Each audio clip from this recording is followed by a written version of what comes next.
Out front tonight, Biden says he's ready to act as Putin begins amassing nearly 200,000 troops on the Ukraine border. The U.S. and Russian leaders speaking today for 2 hours and 1 minute amid escalating tension as Biden weighs new sanctions against Putin's inner circle. The Kremlin, meantime, quickly releasing video of the first moments of the call. Hello. Добрый день. Good to see you again. And the Biden administration quickly claiming that Russia will be held to account in ways that it was not when President Biden was Vice President Biden and Putin annexed part of Ukraine with zero force from the U.S. Here's Biden's national security advisor, Jake Sullivan. The president was crystal clear about where the United States stands.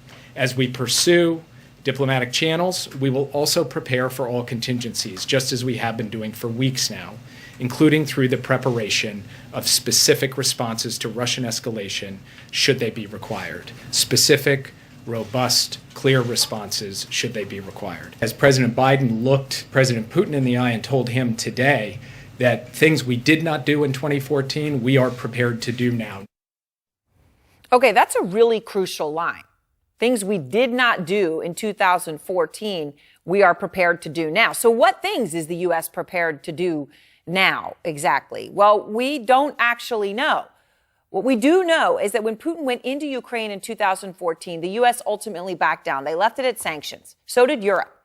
So how did Putin respond today? Well, according to the Kremlin, quote, in response, Vladimir Putin stressed that the responsibility should not be shifted onto the shoulders of Russia, since it is NATO that is making dangerous attempts to conquer Ukrainian territory and is building up military potential at our borders.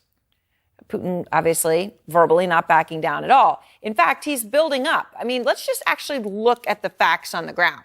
So you're looking at satellite images. There is a massive Russian troop buildup along the Ukraine border. Russia has erected supply lines, medical units, and fuel. And the sources familiar with the latest U.S. intelligence estimates say that those fuel lines could sustain a drawn-out conflict if Moscow chooses to invade. And then let's get to the number of troops. U.S. intelligence now estimates up to 175,000 Russian troops. 175,000 Russian troops amassing near the border. I mean, to state the obvious, you don't do that just, to hang out. A military offensive could happen in a matter of months. Here's how the director of the CIA, William Burns, puts it. We don't know that Putin has made up his mind to use force, but what we do know is that he's putting the Russian military, the Russian security services in a place where they could act in a pretty sweeping way. And 175,000 troops. That would be sweeping.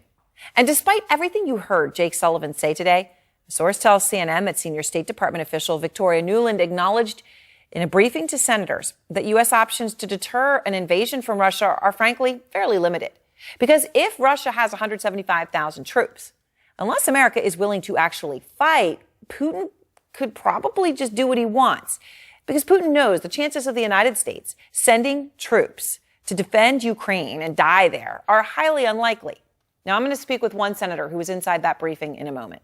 But the Defense Secretary, Lloyd Austin, was also asked about this today, about whether the United States should make it clear to Russia, here is a red line, to define it very specifically, and to say, and if you cross that red line, the United States military will get involved. Here's his reply.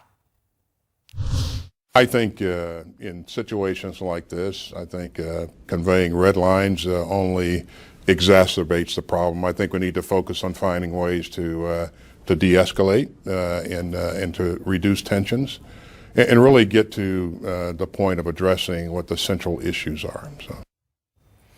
Okay, the U.S. military obviously does not want to get involved, which leaves more sanctions as the option.